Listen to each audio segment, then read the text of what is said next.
Le film vient de se terminer. La lumière se rallume. Et tout s'éclaire.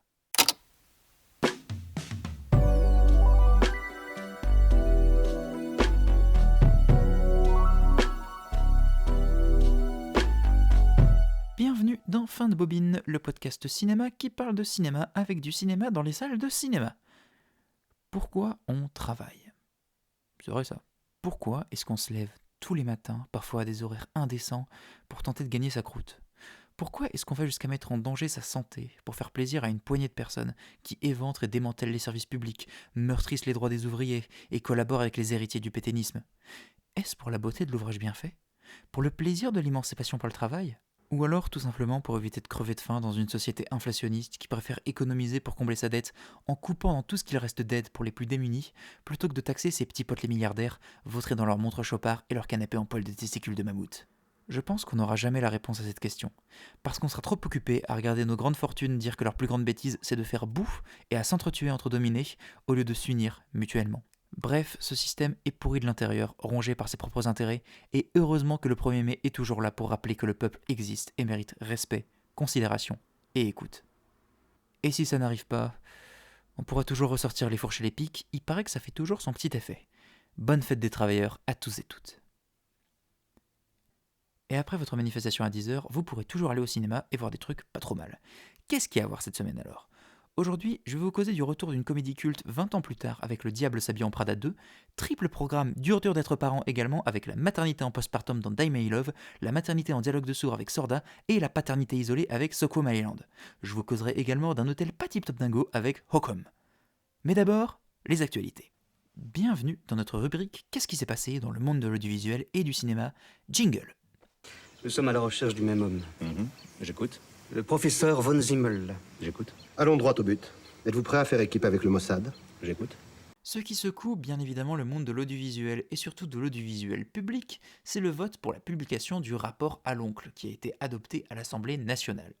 Ce document, c'est un rapport mené par Charles Aloncle, Émile Zola de notre temps, selon l'incorrect, qui revient sur 4 mois d'une commission d'enquête longue et fastidieuse, dans laquelle ce rapporteur, député UDR affilié au Rassemblement national, s'est montré particulièrement vil et mesquin envers la direction, les personnalités et les actifs du service public de l'audiovisuel, cherchant la moindre trace de gauchisme ou de propos hostiles envers le parti de la future inéligible Marine Le Pen, réussissant à provoquer, de par ses actions, un début d'érection sur le cadavre de Joseph McCarthy, ce qui, de fait, est une petite performance. Le but de cette commission et de ce rapport, c'était bien sûr pas de poser les questions bien légitimes que l'on peut se poser sur l'indépendance totale du service public. Est-ce qu'on peut accepter par exemple le fait que le président du CSA, donc le Conseil supérieur de l'audiovisuel, soit nommé directement par le président de la République himself ? Non, le but c'était d'instaurer dans l'esprit des gens l'idée que le service public serait gangréné de l'intérieur par le gauchisme et ne serait plus indépendant. Ce n'est pas un secret, Jordan Bardella a appelé lui-même à la privatisation absolue de France Télévisions encore aujourd'hui. En présentant un système indépendant comme faillible, on engraisse les milliardaires qui pourront tout racheter. Sympa votre parti populaire. Donc le vote pour la promulgation de ce rapport a eu lieu et a été très serré. Sur les 30 parlementaires convoqués, 12 ont voté pour, 10 ont voté contre et 8 se sont abstenus. Donc on peut considérer qu'il y a un vote qui a fait basculer la possibilité ou non de faire promulguer cet article, et ce vote vient du député macroniste Jérémy Patrier-Létus, le président de la commission, qui était censé moduler les interrogatoires flingués d'Aloncle. Mais bon, on peut lui pardonner, il a reproché a posteriori que cette commission n'était qu'un cheval de Troie du Rassemblement national. Sans déconner, Jérémy. Et alors qu'il aurait pu tout faire basculer et faire tomber Aloncle dans les chiottes de l'oubli, il a préféré légitimer encore plus son rapport, qui sera fait de beaucoup de propositions consistant à préparer à une privatisation pure et simple. Le rapport sera rendu public le 4 mai, croyez bien que je serai au rendez-vous pour en analyser chacune des propositions. Les députés Modem ont déjà annoncé rédiger un contre-rapport qui expliquera en quoi chacune des choses demandées par Aloncle sont soit complètement irréalisables ou juste grossièrement connes. To be continued, je suppose, cette commission et ce rapport me fatiguent déjà. Autre actualité, cette fois-ci hollywoodienne et un peu plus ancienne, mais Marvel compte ressortir au cinéma Avengers Endgame. Cool, je suppose. Cette information semble anodine, et elle le serait si Marvel n'avait pas rajouté une petite note supplémentaire en bas de la page, stipulant que des scènes préparant Avengers Doomsday, donc Avengers 5, seraient rajoutées en plus au film. Qu'est-ce que ça veut dire concrètement ça ? Bon, premièrement, une chose assez évidente, c'est qu'avec ce petit communiqué, Kevin Feige assume clairement que la construction du MCU depuis Endgame a complètement foiré, revenant donc au grand succès d'antan original au lieu de se baser sur les récentes créations. Parce que si des scènes peuvent être rajoutées au seul film qui ne prévoyait de fait pas une suite directe, c'est que 7 ans et environ 18 000 séries et films n'ont même pas réussi à créer de l'enjeu amenant à une confrontation finale grandiose. Mais cette actualité nous amène à une autre question. Pouvons-nous accepter la modification de films sous prétexte qu'ils doivent s'inscrire dans une continuité? Cela a déjà été fait que des cinéastes reviennent et modifient un film déjà terminé. Les 14 versions d'Apocalypse Now nous en soient témoins. Mais que des films modifient leur histoire pour coller à un canon et répondre à un impératif de timeline et de continuité, j'avoue n'en connaître aucun, en tout cas récent. L'ère de Marvel est en soi fascinante. On aura réussi à modifier des œuvres finalisées il y a 7 ans qui n'ont pas eu besoin du Final Cut car elles sont des pures productions de studio et qui pourtant sont modifiées par des gens qui ne savent ni tenir un planning, ni gérer les polémiques. Autre news plus joyeuse et qui va ravir les fans de la production originale, Jerry Bruckheimer, le producteur légendaire d'Hollywood, on lui doit notamment Pirates des Caraïbes, aurait acheté les droits pour produire un film d'animation Epic the Musical, une adaptation en comédie musicale de l'Odyssée d'Homère qui a eu un grand succès. C'est pas du tout lié avec le fait qu'un film d'un très très grand réalisateur, adapté de l'Odyssée, sortirait en juillet 2026. Vraiment, aucun lien. Le créateur originel Jorge Rivera Herrans a fait une vidéo très mignonne en remerciant tous les fans d'Epic pour leur soutien. À voir jusqu'où ce projet pourra se concrétiser, mais si vous n'avez jamais entendu un morceau d'Epic, foncez, c'est vraiment beaucoup trop beau. Bon, messieurs, dames, les news c'est fini, il est temps de s'attaquer au programme de la semaine. Souvenez-vous des années 2000. On arrivait à tout nous faire gober. Que l'armée irakienne possédait un armement chimique très dangereux, que la tectonique c'était cool et que Anataway était moche et obèse. 20 ans plus tard, le diable s'habille de nouveau en Prada dans une suite pas du tout pensée pour capitaliser sur un film devenu culte malgré lui. On y retrouve le quatuor iconique bien décidé à sauver la carrière de Miranda Priestly. Entre magouilles, coups de pute et remarques cinglantes, la flamme réussit-elle à se raviver?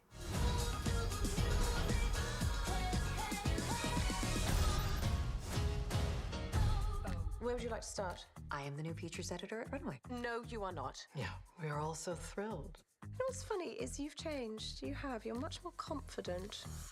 Kept those eyebrows though, didn't you?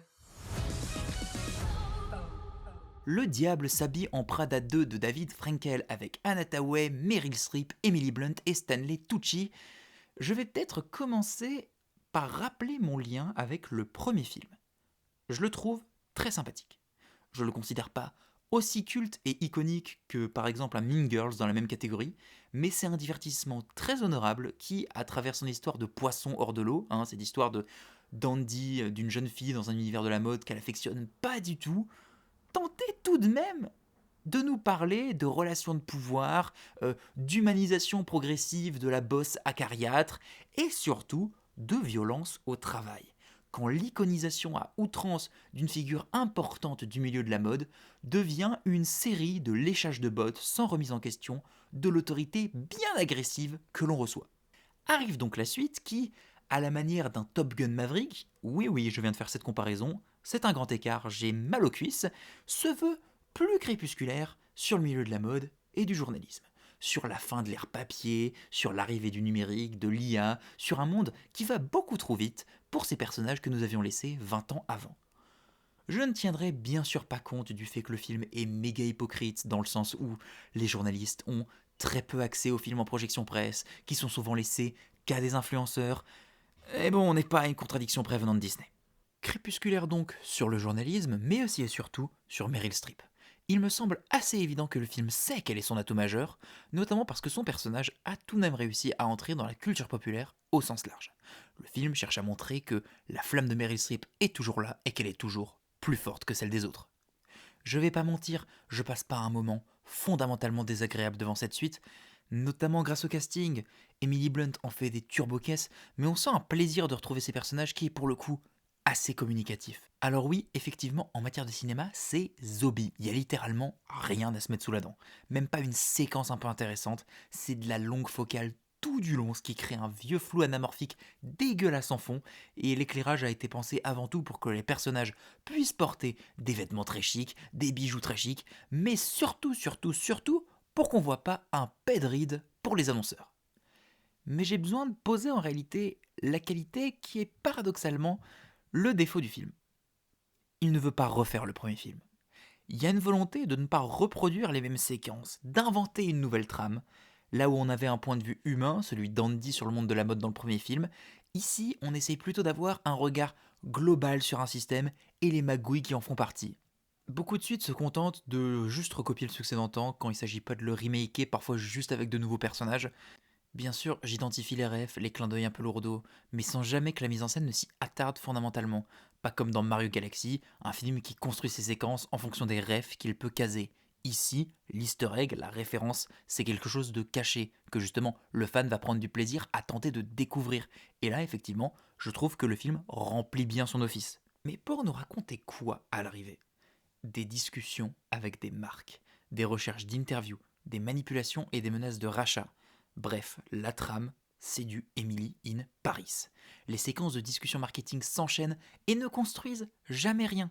Ce sont des scénettes bien emballées pour la plupart, mais qui ont été pensées pour ne surtout pas qu'on ait besoin d'avoir vu la séquence précédente, ni qu'on ait envie de voir la séquence d'après. Mais est-ce que c'était une vraie bonne idée de renier l'héritage du premier film à ce point-là?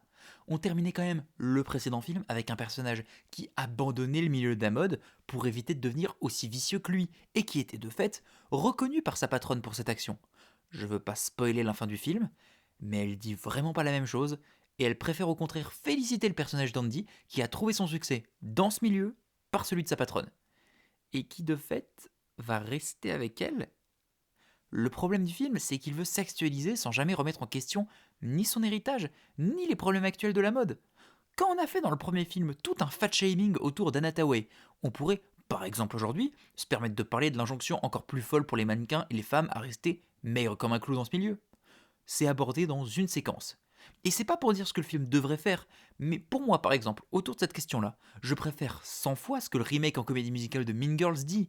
On prend le personnage iconique de Regina George, la fille ultra populaire du lycée, qui était campée par Rachel McAdams, qui, de fait, incarnait en 2004 la perfection corporelle parfaite, à savoir aucune forme, portée du 36 en permanence, et on l'a fait jouer, dans le remake de 2025, par Renée Rapp, une actrice et une chanteuse qui assume clairement de proposer un autre canon de beauté que celui des années 2000. Alors oui, d'accord, on va avoir une scène où Miranda va se faire reprendre sur ses paroles en mode « Ah bah non, on dit plus ça aujourd'hui !» Mais c'est un gimmick, c'est une blague, c'est jamais traité comme un sujet. Et, de fait, il abandonne complètement le sens de son titre. C'est quoi l'intérêt de parler d'un diable qui s'habille en Prada quand on sait que Miranda, c'est clairement plus la méchante? Les méchants maintenant, c'est les vilains actionnaires, qui sont de fait beaucoup plus vicieux et tordus que cette patronne pet sec. Alors ok, c'est un divertissement plutôt sympa et honnêtement, c'est d'une facture correcte et je mentirais en disant avoir passé un moment désagréable, mais pas plus que ça. Et je pense qu'il faut revoir les ambitions thématiques du film à la baisse, c'est que de la poudre aux yeux pour servir un divertissement globalement sympa, mais oubliable à 2000 km. Voilà, c'était Le Diable s'habille en Prada 2 de David Frankel avec Anna Tawai, Meryl Streep, Emily Blunt et Stanley Tucci. On va maintenant enchaîner avec la deuxième grosse sortie américaine avec des gros noms au casting, c'est le retour de Lynn Ramsay au cinéma. Dans une maison éloignée à la campagne, on y suit Grace et son mari Jackson alors que leur premier enfant vient de naître. La perception de Grace est troublée, elle ne se comporte pas normalement. La folie l'envahit et personne ne semble capable de l'endiguer. Le pourrissement est alors inévitable. Please, God damn it! Do you think you need to apologize for anything? No.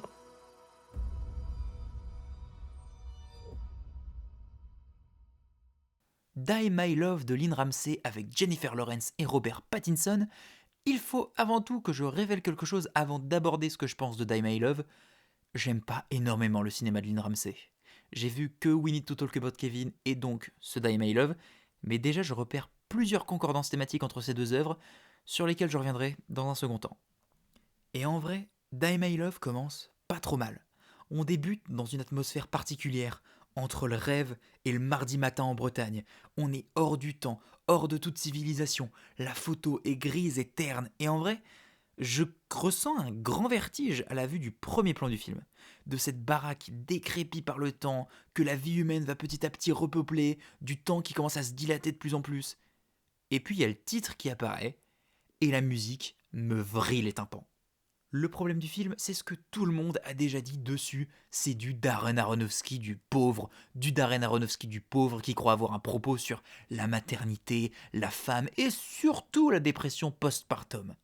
L'idée du film, donc, est de montrer une femme se sentant de plus en plus délaissée, oppressée par son mec et ses choix de merde, par sa belle famille aux alentours et le poids du passé, autant le sien que du lieu.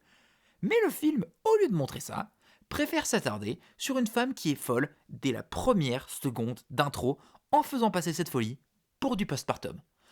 Or, nous nous mettrons bien d'accord qu'être une nymphomane psychopathe qui viole quasiment son mari, c'est pas du postpartum. Donc on va avoir des grands moments de jumpscare où le son va nous péter les oreilles, du montage épileptique sur du sexe, des cris, des larmes ou les trois en même temps. Bien sûr, ça se veut choc, mais c'est surtout une méthode assez pitoyable de faire de la prise d'otage émotionnelle pour empêcher la personne qui regarde le film de réfléchir et surtout servir de cache-misère quand on voit que le film ne raconte pas grand-chose. Et c'est ici qu'on va s'attarder un peu sur la portée symbolique et philosophique d'un film comme ça au regard de la filmographie de Ramsay. Sa thématique, visiblement, c'est l'inaltérabilité des êtres humains. Alors, ça a l'air compliqué, mais en vrai, c'est plutôt simple. Pour elle, les humains sont définis. Leurs choix sont dictés par un fatum plus grand qu'eux. Et aussi puissante que soit leur volonté de s'en évader, ils reviendront toujours systématiquement vers ce qu'ils sont. L'exemple le plus flagrant de ça, c'est bien sûr Kevin dans We Need to Talk About Kevin. Ce gamin, c'est littéralement l'antéchrist à la seconde où il apparaît, et il demeurera l'antéchrist jusqu'au bout, l'amenant à commettre la fameuse action dont parle le film. Malgré la volonté de sa mère de se rattraper par rapport à son passé, il demeurera éternellement ce qu'il est. Bah c'est pareil pour Die My Love. Notre personnage ne va pas évoluer. Jennifer Lawrence va demeurer ce qu'elle est, une personne à la santé mentale instable, pour pas dire malade mentale au dernier degré. Sauf que ce problème en amène un autre. Si inaltérabilité il y a, répétition il y aura. Et Dieu que le film se répète dans des séquences qui tournent en boucle, souvent composées de Jennifer Lawrence en train de crier, de se faire du mal, d'être mal sapée, d'être sale. Ces séquences ne traduisent pas une trajectoire de personnage, elles sont un état de fait, un découpage séquentiel pour nous rappeler la souffrance que cette femme s'inflige à elle-même et aussi aux autres.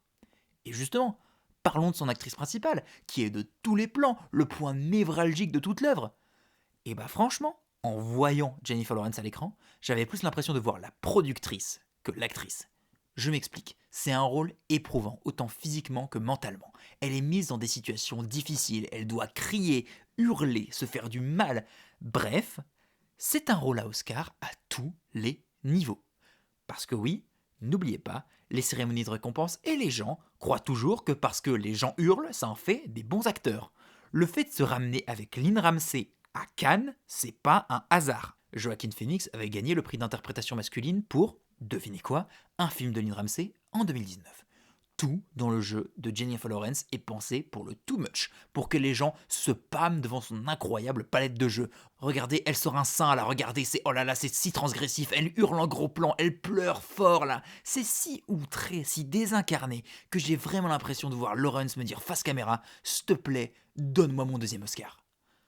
Bref, Die My Love, ça commence très très bien, et ça fait que dégringoler dans mon estime au fur et à mesure que le film avance. C'est du mauvais Aronofsky, couplé à des incohérences thématiques et visuelles délirantes. C'est un gros mais c'est une expérience que je n'ai pas envie de reproduire, que je ne voudrais pas revoir, mais qui reste intéressante si jamais vous voulez vraiment vous faire péter les oreilles. Bref, c'était Die My Love de Lynn Ramsay avec Jennifer Lawrence et Robert Pattinson. La surdité n'est pas un sujet nouveau, elle a souvent été traitée au cinéma, notamment avec des films comme Sound of Metal, récompensé aux Oscars, mais la réalisatrice espagnole Eva Liberdad nous propose une représentation de la surdité plutôt inédite, Angela, incarnée par sa propre sœur, qui se révèle être une femme sourde, enceinte. Avec son partenaire entendant, Hector, ils attendent le bébé avec crainte et excitation. La naissance de la petite fille va déclencher une crise entre eux.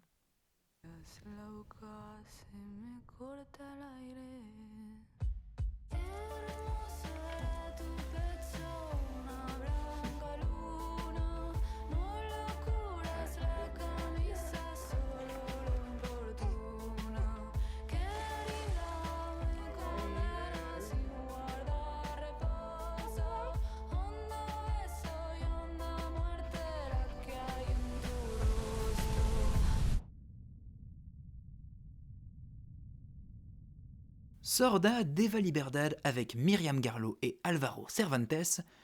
Je vais crever l'abcès tout de suite. C'est un film que j'ai beaucoup aimé. Et ce malgré ma crainte initiale d'un traitement du sujet de manière trop anthropologique qui aurait consisté à montrer la surdité d'un point de vue interne. Or, le film a un parti pris très intéressant qu'il va tenir pendant 1h20. Présenter l'environnement avec tout son habillage sonore, sans jamais l'atténuer, au contraire. Je m'explique et je vais donc pour cela être obligé de révéler la première séquence du film. On y présente le personnage d'Angela arrivé dans une petite clairière avec son mari où il y a un étang où se baigner. Ce qui happe avant même que les personnages n'apparaissent, c'est le son, l'habillage sonore du lieu. On a l'impression que le gain a été mis au maximum dans les micros pour capter la moindre subtilité, le chant des oiseaux, le bruit de l'eau, sans jamais que ce son ne soit désagréable. Il nous caractérise le personnage d'Angela. Nous sommes face à un personnage qui, malgré sa surdité, comprend et ressent chaque parcelle de son environnement. Et au fur et à mesure du film, on va justement perdre de cette matérialité du son. Dès que son bébé va commencer à grandir, Angela va se rendre compte de 2 choses. 1. Son isolement. 2. Son invisibilisation, notamment par l'éducation que va recevoir sa fille, qui ne prendra jamais en compte ses propres besoins à elle en tant que mère. Le film touche du doigt la violence involontaire infligée aux personnes malentendantes. Et je trouve que la meilleure idée du film, c'est de représenter cette violence par le dialogue. Angela, elle utilise la langue des signes pour communiquer. Qu'est-ce que la langue des signes au cinéma en réalité ? C'est la seule langue où, très littéralement, si tu n'as pas le contre-champ dans un dialogue, tu ne peux pas comprendre. Par exemple, si on traduisait la langue des signes, même avec des sous-titres, on aurait besoin d'avoir la caméra sur les 2 personnes qui sont en train de parler pour comprendre le dialogue qui est en train de se jouer.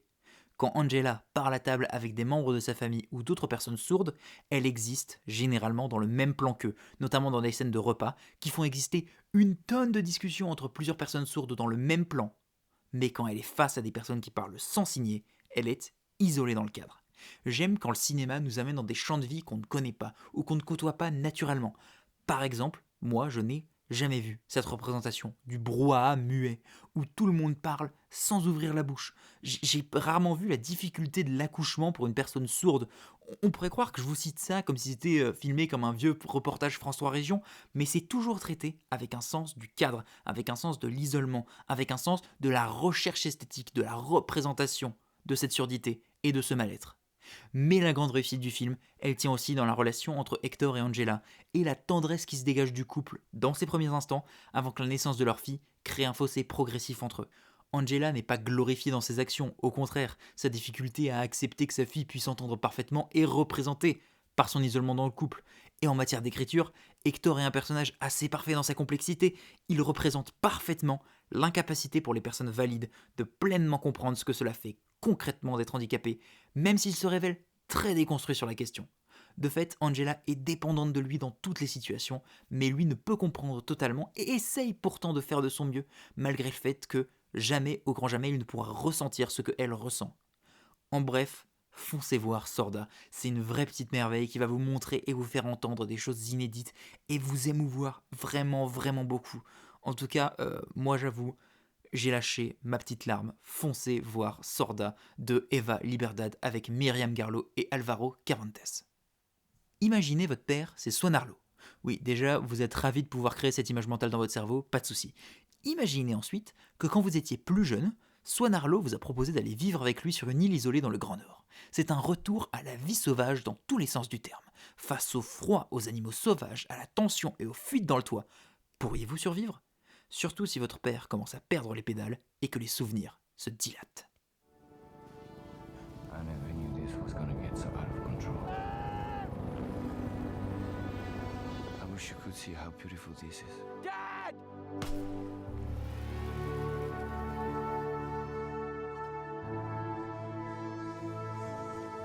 I would never leave you again.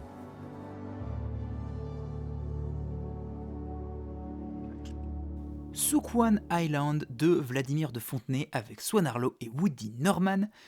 Je vais être plutôt court sur ce film-là parce que le film a un projet scénaristique et il le tient très bien, donc je vais pas avoir 12 000 trucs à dire dessus. Alors avant de commencer, non, c'est pas le nouvel Aftersun, rangez vos Kleenex et vos CD d'Under Pressure, pitié, mais c'est certainement pas un mauvais film et je vous encourage même très chaudement à le voir et à ne surtout pas vous renseigner sur l'ouvrage dont il s'inspire, puisque le film possède un twist scénaristique qui prend au cœur à la seconde où on le découvre, et ce serait dommage de gâcher ça. Donc vraiment, vous renseignez pas si vous comptez le voir.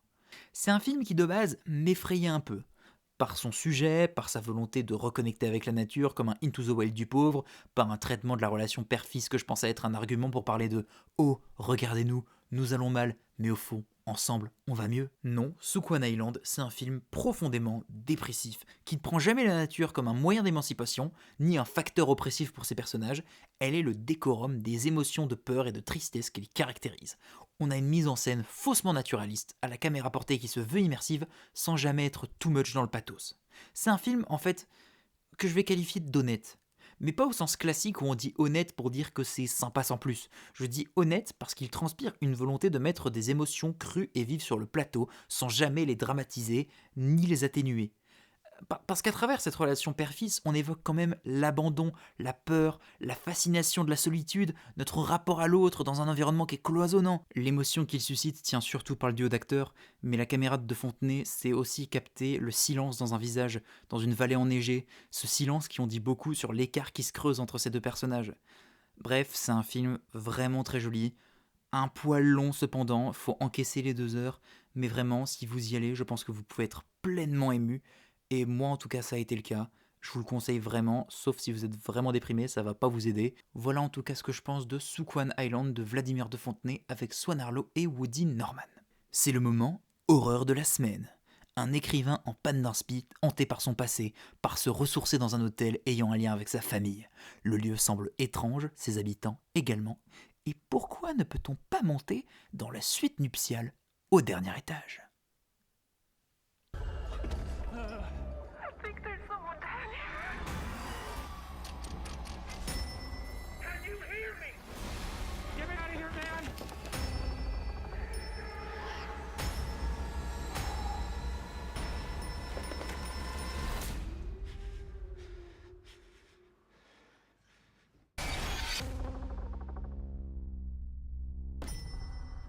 Hokum de Damien McCarty avec notamment Adam Scott. Alors Damien McCarty, c'est pas un nom inconnu dans la scène de l'horreur puisqu'il a sorti le récent Oddity qui est un petit modèle en matière d'efficacité horrifique et qui réussissait avec des effets souvent simples à nous effrayer de manière assez incontrôlée. Je pense notamment à toute l'introduction du film qui se passait dans une tente Quechua où vraiment la tension jouait sur la simplicité de l'environnement. On avait une lampe, une tente et une créature aux alentours. Et ben je suis heureux de vous dire qu'on tient vraiment l'un des noms les plus intéressants du paysage horrifique américain, parce que Hokum, c'est un vrai petit cauchemar. Ça peut paraître con, mais déjà, c'est un film qui fait peur avec des jumpscares qui pourtant marchent du tonnerre. Pourquoi ? Parce que contrairement à 99% des productions mainstream, le jumpscare est souvent inattendu. Généralement, le moment où le bruit sourd intervient, c'est après un moment relativement long de tension et de suspense, au moment où la mise en scène baisse sa garde, laisse le silence retomber et bim, un gros bout qui explose au visage. Dans Hokum, la peur intervient dans des moments de tension où on croit être à l'abri parce qu'on est dans la phase ascendante de la peur, avant le jumpscare, avant le moment où la caméra baisse sa garde. Le jumpscare, c'est plus le point final, c'est une étape de la peur. Je dis pas que ça arrive à chaque scène du film et que tous les jumpscares sont calculés comme ça, mais ça établit une atmosphère franchement imprévisible. Parce que le film a une tétrachée d'effets terrifiants qui oscille entre le malsain, le malaise et le rêve fiévreux. Ce que McCarthy nous propose, c'est une sorte de relecture de l'escape game, une adaptation des mécaniques des jeux vidéo Metroidvania. Vous savez, c'est ces jeux où on fait des allers-retours dans les mêmes pièces pour débloquer des moyens d'accéder à d'autres pièces, et ainsi de suite. Je ne spoile rien, mais rapidement, le personnage d'Adam Scott va se retrouver bloqué dans un endroit, et la façon de s'en sortir tient énormément par une connaissance des lieux et des moyens de survivre aux épreuves que l'hôtel démoniaque met face à lui. Et on va passer par plusieurs allers-retours dans la même pièce. Est-ce qu'il y a quelque chose qui a changé ici ? Est-ce qu'il y a un cadavre qui a rebougé ? Et ainsi de suite, c'est très ludique. Il y a un soin indiscutable qui a été apporté aux décors, qui sont toujours pensés comme des objets de tension par leur simplicité apparente. Comment est-ce qu'on transforme une horloge, une cloche, en objet monstrueux ? Contrairement à Shining, le décor est ici clair, limpide même. Au détour de 3 scènes, on arrive à cartographier parfaitement cet hôtel. On comprend où mène telle porte, où nous conduit tel passage secret. Et c'est en ça que l'aspiration Metroidvania prend tout son sens. Comment, en quelques plans à peine, on arrive à créer une géographie parfaite de l'endroit. Et surtout, où peuvent nous attendre les monstres, où peuvent nous attendre les créatures. J'avais rarement vu un hôtel, à l'instar de, contrairement à Shining bien sûr, un hôtel aussi merveilleusement pensé. C'est un film qui est aussi conscient qu'on n'a pas besoin forcément de développer une mythologie fantastique ultra poussée pour faire peur, et que justement, la peur naît de notre incompréhension face à certains éléments d'horreur qui nous dépassent. Et je trouve que le film provoque un grand vertige dans une scène de cauchemar avec une télé et un homme lapin absolument terrifiante, ou dans une scène finale qui fait beaucoup penser au destin funeste du méchant de la princesse et la grenouille, si vous voyez de quoi je parle. Et même si le film abandonne un peu trop l'horreur dans son dernier quart pour livrer un thriller toujours très tendu, mais plus aussi nébuleux qu'avant, c'est vraiment une très belle surprise qui continue d'imposer McCarthy comme un auteur passionnant à suivre et dont les incursions dans l'onirique se révèlent assez uniques dans notre paysage cinématographique, en tout cas d'horreur. Regardez donc Hokum de Damien McCarthy avec Adam Scott. Voilà, là c'est le moment où logiquement je n'ai plus rien à dire puisque je n'ai plus de notes, où là je commence à parler juste de manière un peu plus improvisée, sans prise de tête, et je me suis dit qu'il fallait peut-être que je lance une chronique en toute fin d'émission, que je vais appeler la chronique Autre chose, jingle. S'il te plaît, passe à autre chose. Ok.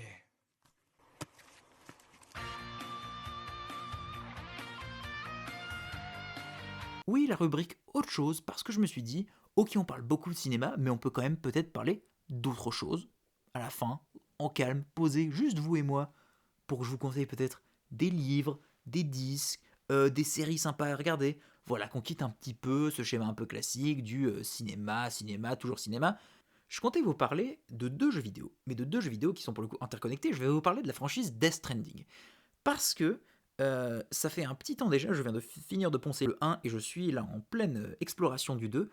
Et je trouve que c'est une saga assez unique dans l'univers du jeu vidéo qui pour le coup a un parti pris vraiment très intéressant, je pense que pour la plupart vous connaissez, c'est que on ne fait que marcher et faire des livraisons. On est dans un univers post-apocalyptique où les humains se sont renfermés sur eux-mêmes et on fait partie des rares livreurs à se trimballer avec un sac et à ramener des cargaisons, des objets aux différentes personnes recluses dans l'humanité et de tenter de les reconnecter. C'est un jeu bien sûr d'Hideo Kojima, donc bien sûr il y a son nom qui apparaît au moins 18 fois dans le générique, mais je trouve que c'est un jeu qui est vraiment hypnotisant parce que justement il se donne le temps. C'est pour ça qu'une adaptation en film est ridicule et qu'il ne faut pas le faire, mais vu que les gens sont complètement stupides, ils font tenter de faire une adaptation en film. C'est un jeu qui se donne le temps. C'est un jeu où on passe du temps juste à marcher, à même pas appuyer sur un autre bouton que la gâchette et à avancer dans les plaines. Et c'est quelque chose de très bizarre en premier lieu parce que on se dirait que nous sommes là pour jouer aux jeux vidéo de manière ludique, fun et donc à défoncer des gens, mais c'est étonnant à quel point c'est apaisant de marcher dans des Stranding, de découvrir des grands paysages, parce que c'est notamment le 2, il a été pensé pour que les paysages nous pètent au visage, et vraiment la direction artistique c'est sublime. Vraiment, je vous conseille à fond de vous lancer dans Death Stranding. Alors c'est un jeu qui, de fait, est exigeant, surtout dans ses 5-10 premières heures. C'est un jeu où vraiment on va en chier un max avant de vraiment commencer à prendre du plaisir dedans, mais quand on passe ce gap-là, on est livré face à une histoire qui est pour le coup vraiment touchante, avec des acteurs qui se donnent vraiment à fond. C'est l'un des rares endroits où j'arrive à apprécier les assez doux, c'est dire.